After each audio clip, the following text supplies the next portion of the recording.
Surat civil hospital કેમ્પસમાં ગંદકીની ભરમાર જોવા મળી છે। કેમ્પસમાં ખુલ્લા ગટરનું પાણી જોવા મળે છે, જેના કારણે મચ્છરોની પ્રજનન ક્ષમતા વધી જાય છે અને ડેન્ગ્યુ મચ્છરજનિત રોગોના ફેલાવાની શક્યતા વધી છે। આ ખુલ્લી ગટર દર્દીઓ તેમજ તેમના સગા સંબંધીઓ માટે પણ મુશ્કેલીનું કારણ બની રહી છે। આ ઉપરાંત કેમ્પસમાં અસામાજિક તત્વોની હાજરીની પણ ફરિયાદ છે। કેમ્પસમાં જગ્યા જગ્યાએ દારૂની ખાલી બોટલો, ઠંડા પાણીની બોટલો અને આલ્કોહોલના અવશેષો જોવા મળ્યા છે। મેડિકલ સ્ટોરની આસપાસ આવી અવ્યવસ્થા અને અસામાજિક પરિસ્થિતિના કારણે દવા લેવા આવતા દર્દીઓ તેમજ તેમના સાથે આવતા બાળકોને પણ અસુવિધા અને હચમચાટનો સામનો કરવો પડે છે। આ બધી પરિસ્થિતિઓ સિવિલ હોસ્પિટલના કેમ્પસમાં સ્વચ્છતા અને સુરક્ષા ઉપર ગંભીર પ્રશ્ન ઊભા કરે છે। દર્દીઓ અને જનતાની અપેક્ષા છે કે સંક્ષેપમાં મુદ્દાઓના નિરાકરણ માટે સંબંધિત અધિકારીઓ તરફથી જરૂરી પગલાં લેવામાં આવશે।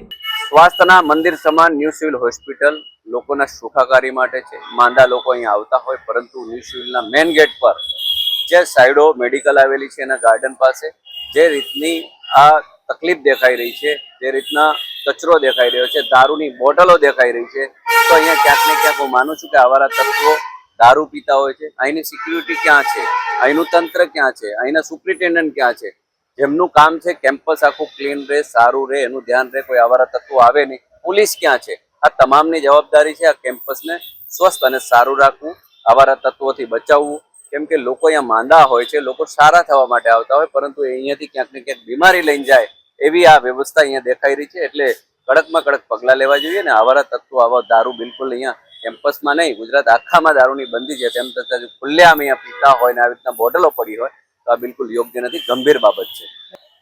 બિલકુલ ખાણીપીણી વાળા હોય એમને પણ ખુલ્લામાં ના વેચવું જોઈએ। મચ્છરો આજુબાજુમાં હોય એ પણ બેસતા હોય તો લોકો સારા થવાની જગ્યાએ પાછા બીમાર પડે, એટલે તમામ લોકોએ ધ્યાન રાખવું જોઈએ। ખાસ કર તંત્રની આ જવાબદારી છે, પોલીસની ફરજ છે કે આવા આવારા તત્વો અહીંયા કે દારૂ પીતા હોય, આવી રીતના ખુલ્લેઆમ કચરો જો ભેગો થઈ ગયેલો હોય તો આ બિલકુલ યોગ્ય નથી। એટલે આવારા તત્વો ઉપર, દારૂ પીનારા તત્વો ઉપર કડક કાર્યવાહી કરવી જોઈએ। અને સામાજિક તત્વો માટે આ ખુલ્લો અડ્ડો બની ગયો। બિલકુલ આ સિવિલનું જે કેમ્પસ જોતા એવું લાગે છે, જે રીતની પરિસ્થિતિ છે આ ગાર્ડનની, એ ચોક્કસ એવું દર્શાવે છે કે આવારા તત્વો અહીંયા દારૂ આટલા પીતા હોય તો જ આટલી બધી બોટલો હોય, પણ ગુજરાતમાં દારૂ કાગળબંધી પર ખાલી માત્ર કાગળ પર હોય એવું લાગી રહ્યું છે, કેમ કે એમને કોઈ જાતનો ડર નથી, એટલે જ આટલી બોટલો અહીંયા દારૂની પડી છે।